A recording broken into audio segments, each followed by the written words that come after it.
Chapter 5, Episode 27. Wedding venue completed. Right, and with that, it's finished. All of us erupted in a cheer. It was the fifth evening, and we had finally finished the wedding venue. There was already a plaza and foundation for the reception venue, but we'd added a chapel for the ceremony, as well as a bell tower that would toll in celebration. The chapel was actually more like a gazebo, its old roof being supported by pillars. It might have looked like an open clam, but we decided that opening the structure up this way would allow the guests to see the altar more clearly. I had also colored a pane of hardening fluid to make it resemble a stained glass window. During the day, it would help natural light illuminate the couple and the divine statues.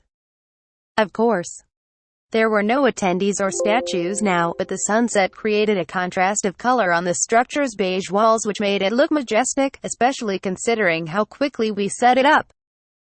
The maids would start bringing in any tools or decorations needed for the ceremony, and the statues which had been in development night after night were almost ready to be brought in. The place would be even more impressive on the big day. Just as I was wondering if there was anything else I had to do. Ryoma. Thanks for the awesome venue. Hughes. He picked me right up while I was looking over the venue. Before I knew it, the other security volunteers had joined in, collectively tossing me in the air for no reason. Why are you doing this? Because we can. Did anyone wonder whether they should have? It seemed like the whole crowd was hyped up. We're done for the day, aren't we? Yes, but oh yeah? Let's go get hammered, boys. The crowd erupted in cheers once again, still tossing me up in the air. They've already got alcohol on the brain? Just as I had gained more airtime than any of the previous tosses. Not on my watch, you won't, a chilly female voice spoke, which left no hands to catch me. Oof, Master Ryoma. Dang it, you alright? Are you hurt, kid? I'm fine. I'm technically an adventurer, after all. Despite my surprise, I'd managed to stick the landing. I looked up to find the men, who also looked surprised, and Ariune the housekeeper. She must have been the one whose voice I'd just heard. I could see Luanese and Libiola behind her. Are you hurt, Master Ryoma? Ariune asked. No, I'm completely fine. Thank goodness.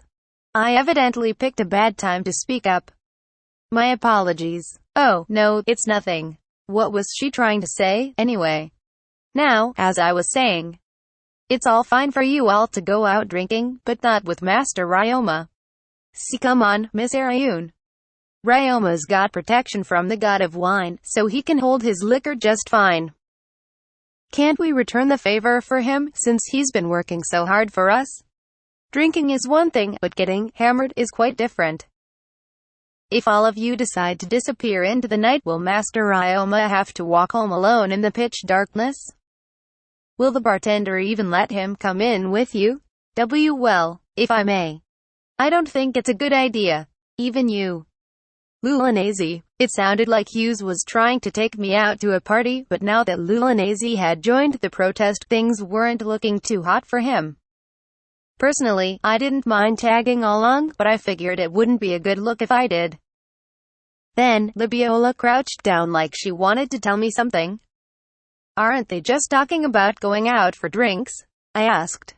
Even if it starts out that way, they'll start doing more than drinking before long. There are just 2 days left before the wedding, after all. Apparently the date had something to do with it, but it wasn't clicking with me. Libiola seemed to have guessed as much, so she continued explaining. Both the bride and groom spend the night before the wedding with their respective families. That's why tonight is their last night being single. The bride and the women can have fun drinking as well, but the men, well, it's alright, Miss Libiola. I think I know where you're going with this. So they were going to hit up more mature establishments, especially after getting some drinks in at the bar. Probably zero chance of me sneaking into a place like that, not that I ever wanted to try. I'd never even patronized a place like that during my life in Japan. Sorry. I shouldn't have made a lady explain something like that. No apologies necessary, sir. You caught on before I had to say it. I had been so removed from those things that it had completely slipped my mind. making a lady explain to me that the men were trying to take me to a brothel? That's borderline sexual harassment for sure. Note to self: be more careful. Ultimately, though, if that was the plan they had in mind, then sorry, Hughes. I appreciate the thought, but there was no way I could go. I'd have loved to celebrate with them, but if I ended up getting them in trouble by being there, that'd really dampen their spirits. They'd already shown me their gratitude, so I wanted them to go on and have fun without feeling bad for me. So I just apologized to Hughes, and he finally relented. All right. But as far as I'm concerned, I owe you a drink. Help, alcohol's fair game at the wedding. In that case, I'll happily tag along until you've drunk yourself under the table. Oh, now you're talking. That ought to be fun. His spirits seemed to leap right back up at my offer, and he set off out into town. As for the others, they started throwing someone in the air again as they disappeared into the distance. Perhaps that was a common method of celebration around these parts. Meanwhile, Lulanese was staring in the direction the men had set off toward. I was actually surprised that she let him off the hook, knowing exactly what kind of establishment they were going to. I always figured most women must hate even the thought of their partners hitting up a brothel. I wondered whether I should say something. Miss Libiola. The inner machinations of the female mind truly do elude me. I don't think anyone expects you to understand. She went on to console me. If I could call it that, saying she would be concerned for a child's well-being if he was thoroughly acquainted with the female mind. Lulanese seemed to hear our conversation, and said, I understand that men like to have a sense of camaraderie, and that they have the urge to visit such establishments. In any case, this will be his last such excursion for the rest of his life, so I shan't be one to complain. I see. That was a rather strenuous emphasis. But she blushed, adding that she had no intention of becoming nor letting him become single again, the strawberry shade of her cheeks steadily ripening. But who was I to meddle in their marriage? I just had a feeling that Hughes might have relinquished the pants for the rest of his life. That evening, we met for tea as usual, where the topic of conversation had carried over from the previous day. Anything we want you to do? Is there anything you can think of? I asked the party around the table. After seeing how gravely they had been considering my background, I wondered if there was anything they were holding back. I was able to talk to them so easily, so I didn't want them to keep anything from me for myself. They would never pressure me into anything anyway, and I could always decide whether I can handle it or not after hearing them out. Of course, I'd want them to be careful with confidential info, but they were well aware of that. I explained all of this to them, and they shared a chuckle. There's something we want to request of you, Serge parroted. Ryoma, don't go saying that to other nobles, Pioro added. He's right, Elise chimed in.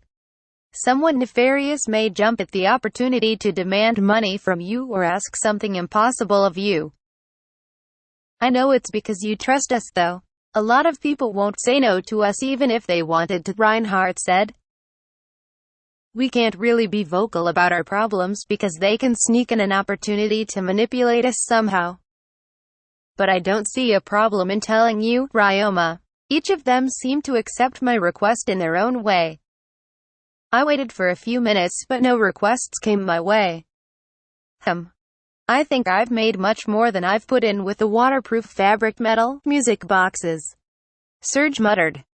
Same goes for me, Pioro agreed. The mushroom farm alone would have covered it. If it takes off, I'd owe you some favors. But if you're twisting my arm about it. Oh, remember how you drained some game using bloody slime? I'd like to learn more about that. In that case, maybe he could help me multiply my bloody slime. Now is the time to do it, especially because of their important role when it came to plasma.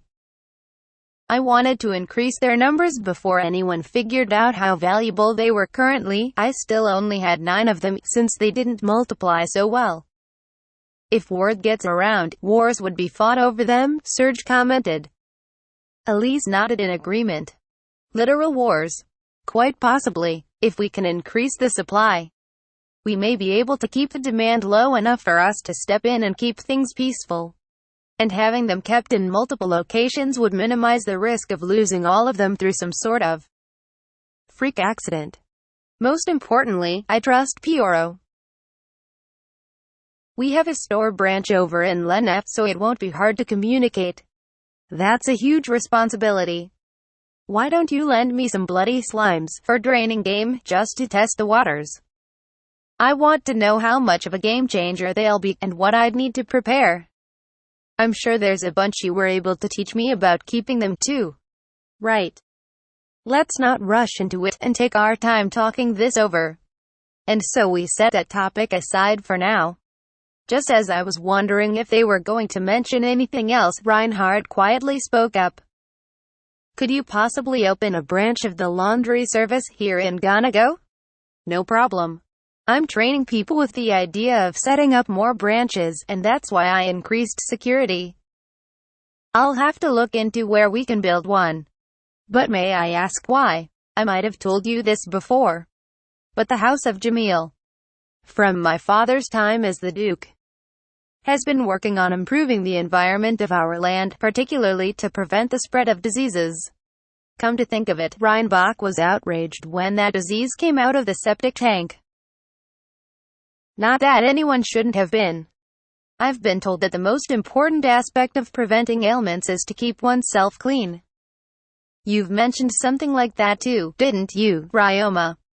Something about airborne and contact illnesses. I remember that. It was shortly after we first met. That was barely even a year ago, too. Kinda hard to believe that. Right. I was curious how you'd gained such knowledge, but it all made sense when you told us yesterday how you've received Lady Maria's tutelage. If she too had emphasized the importance of personal hygiene, I concluded that inviting you to open a branch in our town would lead to decreasing the chances of diseases breaking out.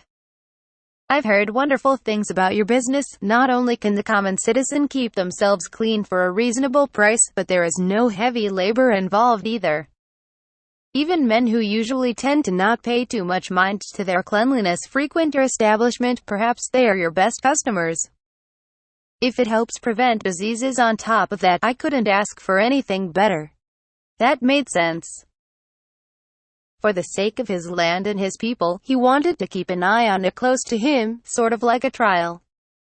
Now I was thinking about what I could do to aid him in that goal. Then I wondered what kind of mature establishment Hughes had gone to.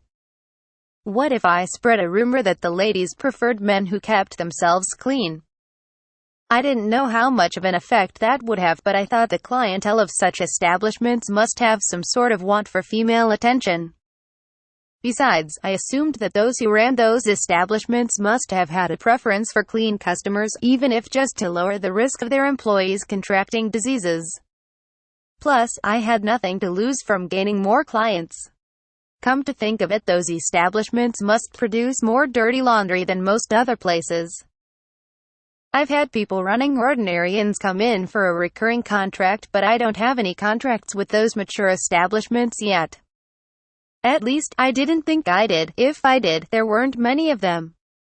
I could see myself making some cold calls to get things rolling.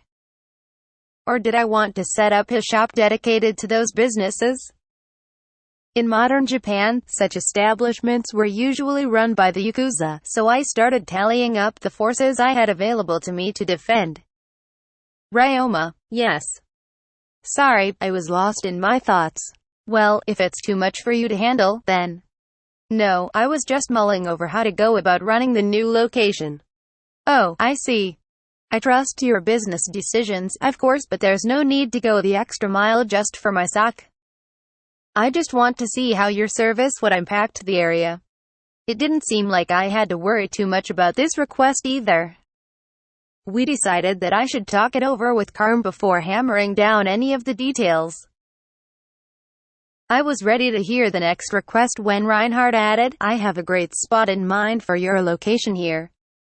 You may see nobles or their servants as customers. And I could recommend someone who can train your staff to interact with that clientele. There's a newly invented magical item that can help adventurers when they camp. Serge jumped in. Would you like to try one?